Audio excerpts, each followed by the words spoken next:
Hello my dear friends, तो क्या हाल चाल है आपके? बढ़िया एकदम।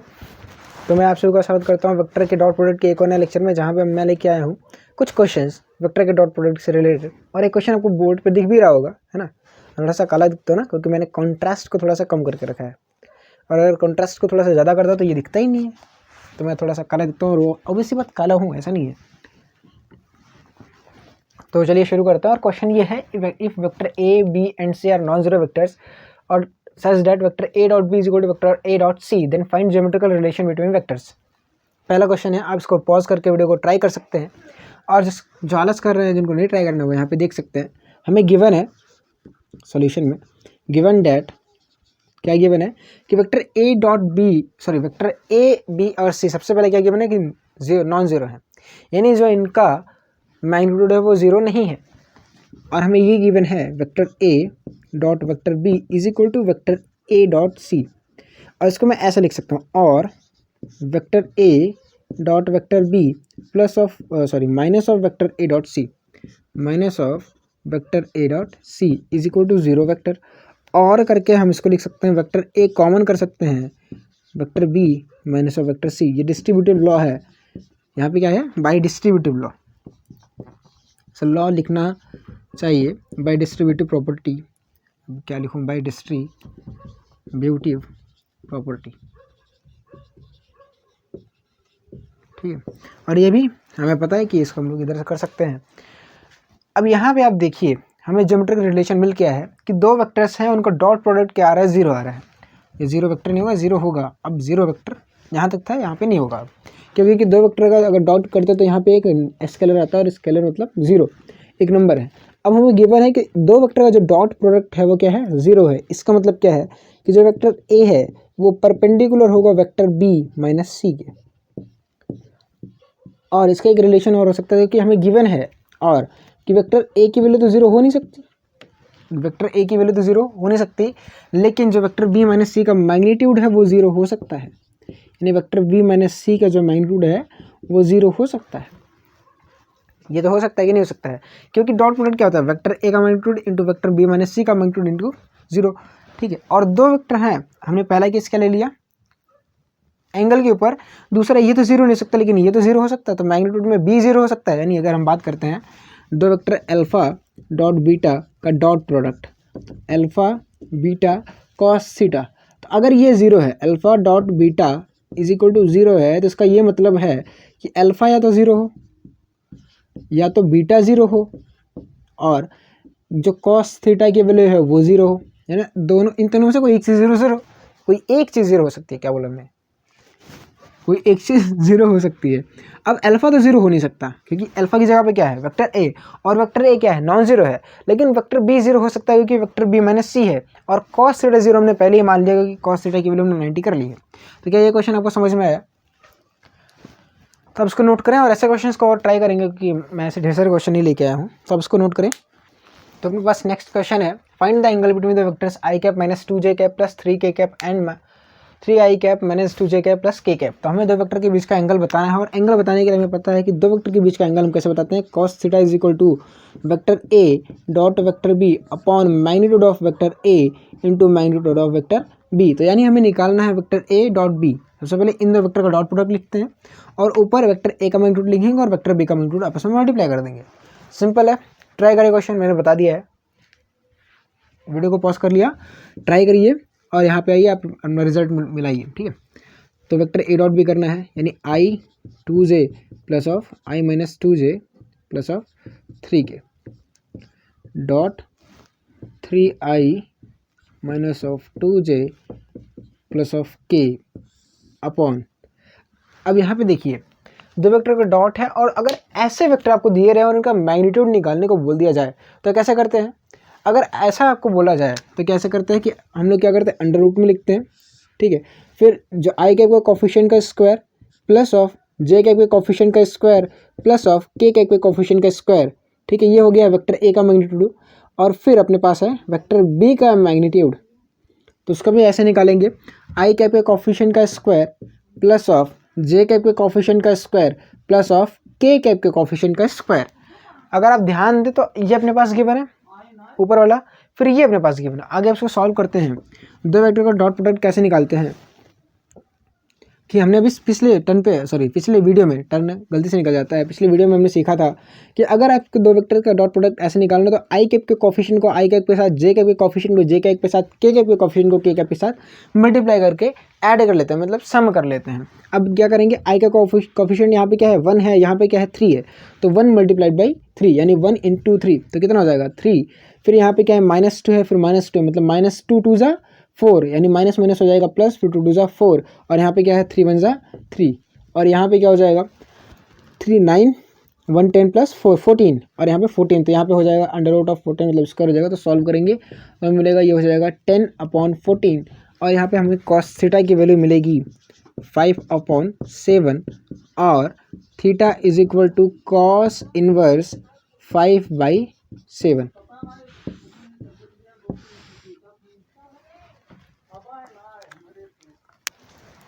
तो नेक्स्ट क्वेश्चन के साथ मैं आपके सामने हाजिर हूँ।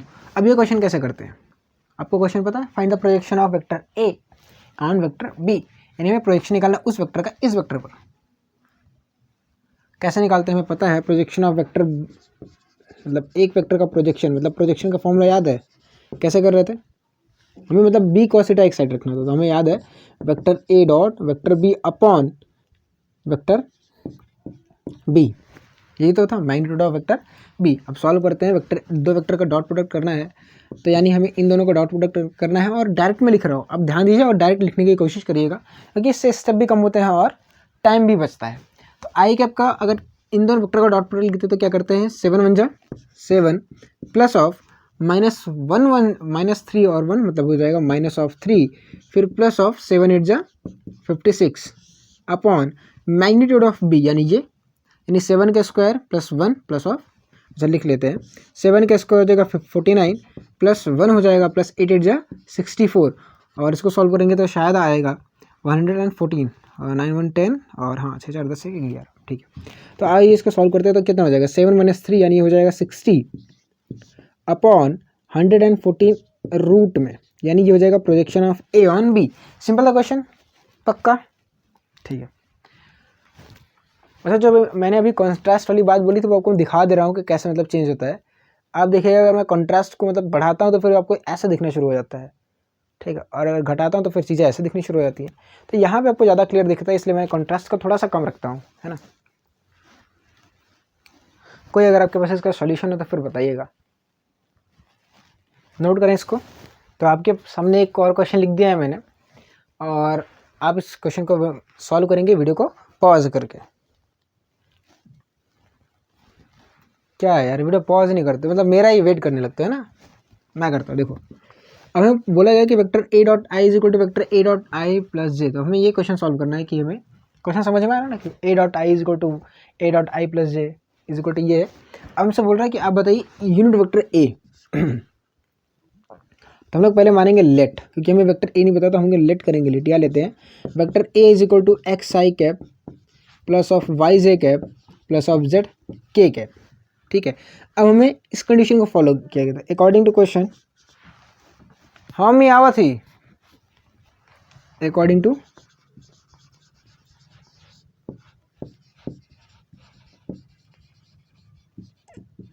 क्वेश्चन। अब क्वेश्चन की सेक्शन को दिया गया कि ए डॉट आई, तो ए डॉट आई की वैल्यू क्या हो जाएगी, अरे ए डॉट आई क्या हो जाएगी ए एक्स, ये तो होगा, और ए का मैग्नीट्यूड कितना है 1 है, तो यानी इसका यहाँ पे जगह हो जाएगा 1। अच्छा नहीं कर सकते तो लिखो ए एक्स हो गया। अब अगली बार जब डॉट करोगे तो यहाँ पे आएगा तो क्या आएगा, तो ए की जगह पे ये, अच्छा वो मैंने गलती कर दी ए एक्स नहीं आएगा। देखो यहाँ पे हमें क्या करना है, X I cap plus of Y J cap plus of Z K cap into I cap that is equal to X I cap plus of Y J cap plus of Z K cap, Z K cap into मतलब dot है sorry I cap plus of J cap. और ऐसे ही अगली बार है A dot I plus J plus K. तो यहाँ पे अगर आप इसको डॉट करेंगे तो आई का आई के साथ करेंगे तो आएगा एक्स, यहाँ पे आई का आई के साथ और जे का जे के साथ करेंगे तो आएगा एक्स प्लस वाई, और यहाँ पे एक्स प्लस, हाँ तो फिर आएगा X plus Y plus of Z. ठीक है, तो अगर हमें पता है कि अगर ये सारी वैल्यूज आपस में इक्वल हैं, यानी अगर x की वैल्यू x प्लस वाई के इक्वल है, तो इसका मतलब ये है कि पक्के से जो y की वैल्यू 0 है, और अगर इसकी वैल्यू इसके बराबर, तो हम यहाँ से हमें ये भी मिल जाएगा कि z की वैल्यू 0 है, और हमें मिलेगा x की वैल्यू 1, x की वैल्यू 1।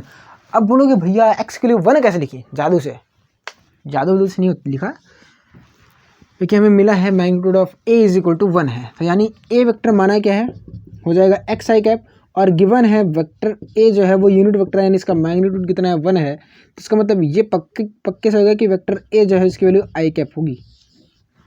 क्वेश्चन समझ में आया? मज़ा आया नहीं आया? अगला क्वेश्चन में मज़ा आएगा। नेक्स्ट क्वेश्चन करने से पहले मैं आपको एक नोट पॉइंट बताना चाहता हूँ, वो ये है कि अगर मान लीजिए अपने पास एक वेक्टर दिया गया, लेट एक वेक्टर है आर वेक्टर, और वो हमको गिवन है X I cap plus of Y J cap plus of Z K cap के, ये जे है पता नहीं। ठीक है, अब ध्यान दीजिएगा ये आर है, जे नहीं है। अगर आर वेक्टर दिया है तो इस वेक्टर को, मतलब it can be written as R vector is equal to R dot I plus of R dot J plus of R dot K. मतलब क्या है कि x की वैल्यू आप लिख सकते हो R vector dot I cap, ये वेक्टर है, ये वेक्टर है, ये वेक्टर, ठीक है। y की वैल्यू लिख सकते हो R vector dot of J cap, और z की वैल्यू लिख सकते हो R vector dot of K cap. अब बोलोगे इसे कैसे लिख सकते हो, तो मैं बता रहा हूँ क्या है। जब हम लोग ये वेक्टर लिखते हैं R vector is equal to X I के प्लस वाई जे के plus of Z K cap, वो उसका क्या मतलब होता है? उसका मतलब ये होता है कि आर वेक्टर में, आर वेक्टर का जो एक्स में कंपोनेंट है वो एक्स है, समझे? कि आर वेक्टर का प्रोजेक्शन एक्स डायरेक्शन में एक्स है, वाई में वाई है और जेड में जेड है, और उसको हम ऐसे लिख सकते हैं। क्यों? क्योंकि अगर आप इसको एक्सपैंड करते हो तो क्या आएगा, आर का मैग्नीट्यूड है फिर कॉस ऑफ थीटा, ठीक है। आप इसको लिखते हो तो कॉस ऑफ अल्फा लिखते हैं ना, अल्फा बीटा गामा, ये हो जाएगा आर कॉस बीटा, और ये हो जाएगा आर कॉस ऑफ गामा, और यही तो है projection of R on X axis, Y axis and Z axis. समझ में आई बात? आपको क्वेश्चन में कहीं ना कहीं आपको ऐसे मिल सकते हैं, तो आप इसको नोट करेंगे और उसको याद करेंगे, और अगर कहीं भी आपको क्वेश्चन में मतलब ज़रूरत पड़े तो आप उसको ऐसे यूज़ भी कर सकते हैं। तो अपने पास नेक्स्ट क्वेश्चन ये है, और हमें बोल रहा है कि आप आर वेक्टर की वैल्यू बताइए कि आर वेक्टर आखिर है क्या। तो सिंपल है ना, कर लोगे। कैसे? अभी मतलब जो भी था, आर वेक्टर की वैल्यू हमको क्या मान सकते हो, are dot I cap into I cap plus of R dot J cap into J cap plus of R dot के कैप इंटू के कैप। ठीक है, यहाँ से क्या मिला? यहाँ से कुछ मिला नहीं। अब ध्यान दीजिएगा कि इसका जो मतलब ये वैल्यू किसके बराबर है, एक्स की ये वैल्यू, वाई की ये वैल्यू, जेड के, और ये गिवन है, मतलब इसकी जगह पे मैं एक्स वाई और जेड लिख सकता हूँ। यानी आर वेक्टर को हम ऐसा लिख सकते हैं, X I cap plus of Y J cap plus of Z of K cap. अब ध्यान दीजिएगा, गिवन है कि ये वैल्यू इसकी इक्वल है, ये वैल्यू इसकी इक्वल है, मतलब तीनों वैल्यूज आपस में इक्वल है। तो फ्रॉम द क्वेश्चन हमें यह पता चला कि x की वैल्यू y के बराबर है, y की वैल्यू z के बराबर है, और इन सारी वैल्यूज को मान लेते हैं x के बराबर है। ठीक है, यहाँ तक हमें पता चल गया। ये पहली क्वेश्चन थी। दूसरी क्वेश्चन ये है, और हमें गिवन है and magnitude of R vector का हमें पता है 3 है, कहाँ गया, हाँ 3 ही तो है, 3 है। तो यहाँ पे आप इसका मैग्नीट्यूड निकाल सकते हो कि नहीं निकाल सकते? तब तो आसानी हो गया ना। तो 3 इज इक्वल टू क्या आ जाएगा, अंडर रूट में X square plus of Y square plus of Z square, और स्क्वायर कर देंगे दोनों तरफ तो हो जाएगा 9 is equal to 3 times of X square, और X square is equal to 3, X is equal to plus minus root of 3। समझ में आया? अब बस R vector is equal to क्या हो जाएगा, hence R vector is equal to plus minus root of 3 I cap plus of J cap plus of K cap. और ये रहा वेक्टर आर। नोट करेंगे क्वेश्चन को अगर आपकी मर्जी है तो अपने पास नेक्स्ट क्वेश्चन एनसीईआरटी का है। लिखा है वेक्टर ए बी एंड सी जो है वो तीनों म्यूचुअली परपेंडिकुलर वेक्टर हैं। तो हमें बताना है कि जो vector A plus B plus C है वो ए बी और सी के साथ सेम एंगल बना रहा है। यानी हमें बताना है कि angle between vector A plus B plus, मतलब इसको आर वेक्टर बोल देते हैं ना, इसको लेट ये वेक्टर को आर बोलते हैं। यानी इसके इनके बीच का एंगल, इनके बीच का एंगल, इनके बीच का एंगल जो है वह इक्वल है। यानी अगर हमसे बोल दिया जाए angle between vector R and A और मान लेते हैं उनके बीच का एंगल cos थीटा 1 है, तो हमें उनके बीच का एंगल क्या मिलेगा, vector R dot of A cap upon of vector R का मैग्नीट्यूड इंटू वेक्टर ए का मैग्नीट्यूड। यही तो है, समझ में आया। और cos थीटा 2, अच्छा एक बार इसको सॉल्व कर लेते फिर बताता हूँ मैं। और ये वैल्यू आप निकाल सकते हो ए वेक्टर का इनके साथ मैग्नीट्यूड।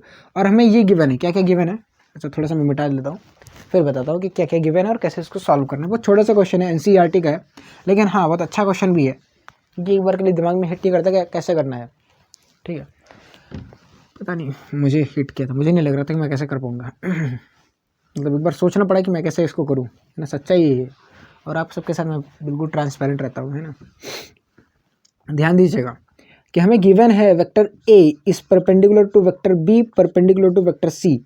अभी हमने फॉर्मूला लिखा था उसमें ए डॉट बी करना था, तो हमें यहाँ say that means vector A, यहाँ पे वेक्टर ए है, vector A dot vector B is equal to vector B dot vector C is equal to vector C dot vector A. इनकी वैल्यू आपस में इक्वल मतलब जीरो रहेगी, equal रहेगी और जीरो रहेगी। पहला पार्ट समझ में आई बात। और ये भी गिवन है कि इनका मैग्नीट्यूड इक्वल है, यानी वेक्टर ए का मैग्नीट्यूड इक्वल है वेक्टर बी के मैग्नीट्यूड से इक्वल है वेक्टर सी के मैग्नीट्यूड से। यानी इसका मतलब ये है, इनके मैग्नीट्यूड को मैं लिख देता हूँ x। क्वेश्चन में तो नहीं है ना, नहीं, ठीक है। तो अब सॉल्व करते हैं और मानते हैं जो थीटा 1 एंगल बना रहा है या cos अल्फा बोलते हैं, नहीं थीटा 1 बोलते हैं, आर वेक्टर और ए वेक्टर के बीच में। तो आर वेक्टर और ए वेक्टर का अगर हम डॉट प्रोडक्ट लिखते हैं तो वेक्टर ए, अभी डायरेक्टली नहीं लिख लेते हैं एक step, vector B plus vector C dot of vector A upon में इसका मैग्नीट्यूड लिखोगे तो vector A square plus of, ऐसे नहीं, ऐसे वेक्टर ए का magnitude plus of vector B का magnitude plus of vector C का मैग्नीट्यूड और मल्टीप्लाइड बाय वेक्टर ए के मैग्नीट्यूड से। ठीक है, क्लियर है बात है, ये मैग्नीट्यूड है। अब यहाँ पे ध्यान दीजिए, अगर हम इनका डॉट प्रोडक्ट करते हैं तो ए डॉट ए आएगा, ए डॉट बी आएगा और ए डॉट सी आएगा। और हमें सिर्फ ए डॉट ए ही मिलेगा क्योंकि A dot B A dot C की वैल्यू क्या है, जीरो है। यानी हमें इसको सॉल्व करने पे मिलेगा cos of theta 1 is equal to A vector dot of A vector upon में आएगा वेक्टर ए प्लस, क्या लिख रहा हूँ, हाँ, plus of vector B plus of vector C magnitude of vector A. क्या इक्वल है। अभी ध्यान दीजिएगा, थोड़ा सा इसको भी स्टॉप करते हैं और cos थीटा 2 की वैल्यू ऐसे ही निकाल लेते हैं और थोड़ा सा, है ना, लॉजिक्स, थोड़ा सा दिमाग यूज़ करते हैं, कॉमन सेंस। लिखना अगली बार वही है, आर वेक्टर ही रहेगा। अब ये सिर्फ ये चेंज हो रहा है, इस जगह पे क्या रहेगा, बी रहेगा और यहाँ पे भी बी रहेगा। तो सॉल्व करोगे तो क्या आएगा, सिर्फ बी डॉट बी करोगे तो यहाँ पे बचेगा क्या, ध्यान दिया, समझ में आया। तो यहाँ पे बचेगा बी डॉट बी अपॉन में वेक्टर आर का मैग्नीट्यूड इंटू वेक्टर बी का मैग्नीट्यूड, है ना, ये इंटू है। और जब cos थीटा 3 आप निकालोगे तो आ जाएगा vector C dot of vector C upon में वेक्टर आर का magnitude multiplied by vector C का मैग्नीट्यूड। अगर आप थोड़ा सा इसको एक स्टेप और आगे बढ़ाओ तो हमने पता है कि इसको भी लिख सकते हैं मैग्नीट्यूड ऑफ ए का स्क्वायर अपॉन में वेक्टर आर का मैग्नीट्यूड इंटू में वेक्टर ए का स्क्वायर। तो सॉल्व करोगे तो ये वैल्यू कैंसिल हो जाएगी। यानी हमें मिलेगा cos theta 1 is equal to मिल रहा है वेक्टर ए का मैग्नीट्यूड अपॉन में वेक्टर आर का मैग्नीट्यूड, दैट्स इट। और ऐसा ही अगर हम इनको सॉल्व करते हैं तो हमें मिलेगा वेक्टर बी का मैग्नीट्यूड अपॉन वेक्टर आर का magnitude is equal to vector C का मैग्नीट्यूड अपॉन में वेक्टर आर का मैग्नीट्यूड। क्या इतनी बातें क्लियर है, पक्की बात। अब ध्यान दीजिएगा, vector A is equal to vector B is equal to vector C है, यानी ये आपस में इक्वल है और किसी एक सेम नंबर से डिवाइड करो, तो यहाँ से हमें पता चल रहा है, अरे ये सारी वैल्यू आपस में इक्वल हो जाएंगी ना, तो यानी यहाँ से हमें पता चल रहा है कि cos theta 1 is equal to cos theta 2 is equal to cos theta 3। क्या एक मिनट में देख लूँ दिख रहा है कि नहीं दिख रहा है, नीचे है ना, दिख रहा है। अब यहाँ से हमें मिल जाएगा, इसलिए theta 1 is equal to theta 2 is equal to theta 3। ठीक है, तो हमें यही प्रूफ करना था, हमें यही प्रूफ करना। तो यहाँ पे आप लिख सकते हो हेंस द वेक्टर आर या A plus B plus C is equally inclined to vector A B and C, अगर आप लिखने का शौकीन हो तो। ठीक है, तो मतलब अब देखिए क्वेश्चन करने का जो सिलसिला है वो मतलब कराने का और करने का वो तो कभी ख़त्म नहीं हो सकता। अब ऐसा तो हो नहीं सकता कि मैं यहाँ पे सारे क्वेश्चंस को कराऊँ, है ना। तो मैंने यहाँ पे सिर्फ कुछ क्वेश्चंस लेके आए ताकि आपके जो कॉन्सेप्ट्स हैं वो कंप्लीट हो जाए, है ना। हमने प्रोजेक्शन ऑफ क्वेश्चन पे किया और कुछ ऐसे क्वेश्चंस किए जो कि एनसीईआरटी पे थे, है ना। मैंने इधर उधर ज़्यादा हाथ पाँव नहीं मारे क्वेश्चंस के लिए, मैंने एनसीईआरटी के कुछ क्वेश्चंस लिए और यहाँ पे सॉल्व किया। और अब इसी बात है, ये जो क्वेश्चन है मैंने बहुत कम है, मुझे पता है, क्योंकि ये जो क्वेश्चन है मैंने सोचा था कि पिछले वीडियो के साथ मैं कवर करूँगा, लेकिन वो वीडियो की लेंथ काफ़ी लंबी हो गई थी और 1 घंटे का वीडियो आजकल मुझे नहीं लगता कोई देखता है, तो इसलिए मैंने उसको अलग से वीडियो बनाया, इसको मैं लिख दूंगा। तब तक के लिए पढ़ते रहिए, ऑल द वेरी बेस्ट, मिलते हैं नेक्स्ट वीडियो में, बाय बाय, टेक केयर।